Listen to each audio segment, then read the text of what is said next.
You know, the definition of generosity is simply to give more than is required. We need to be a people who give more than is required. It will require us to move from a place of obligation to opportunity. We need to be the kind of people who see opportunity. Where you are right now, is it an obligation or is it an opportunity? Because what do we know? Nothing great is ever built out of a spirit of obligation. The number one thing we need to understand about generosity is that to fight greed, we must activate generosity. Do you know that when I'm talking about generosity, I'm talking about way more than just money. We're talking about time. We're talking about our talents. We're talking about our treasures. As Pastor Lee said last week, he said, bring the whole tithe into the storehouse, as in bring the whole self, because God, he wants 100% of your heart. Why? Because he created 100% of you. See, Jesus knew something about the heart of humanity. Don't hear me wrong, money is not evil. The scripture says that the love of money is evil. I want you to have money. I just don't want money to have you. The only way to check if you're greedy is to activate generosity. This is where obligation begins. This is where the foundation is built. It's a rhythm, it's a discipline in my life. I'm stepping into generosity because to fight greed, I must activate generosity.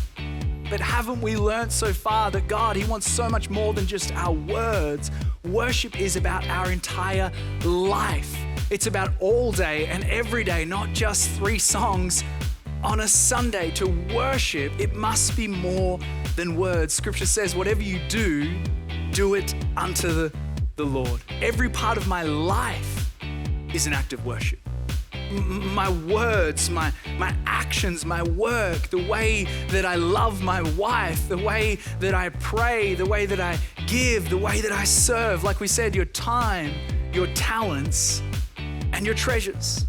That's why Jesus said, where your treasure is, there your heart is also. He calls us to be a blessing when we are blessed. So let me give you 2 basic principles. Let's get super practical this morning.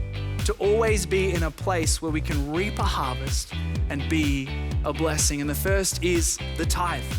We talked about it last week. To give our first fruits, our first 10% as an act of obedience and trust and faith and worship in our God. Number 2, save. Why don't we talk about this in church more? It's called being a good steward.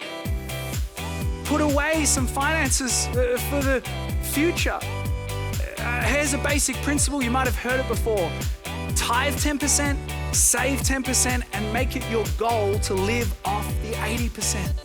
You will always be in a place to be a blessing and to reap a harvest in the full sense of the word. Can't start at 10%, start at 1%. Make it a rhythm and a pattern of your life. Why do we care? Why do we want you to give into the life of the church and be generous with your time and your talents and treasures? Why does it all matter? Because the whole gospel is predicated on this idea of love and generosity. And if I'm going to imitate God, then I need to be a person of generosity. I need to be a person that moves from obligation to opportunity. How will you sow your time this year?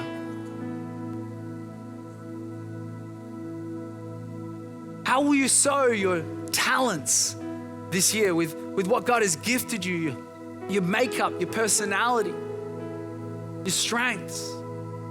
How will you sow your talents this year? How will you sow your treasure this year?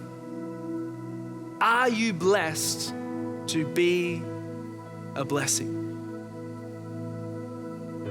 With what you think is insignificant, how God can do miraculous, incredible things.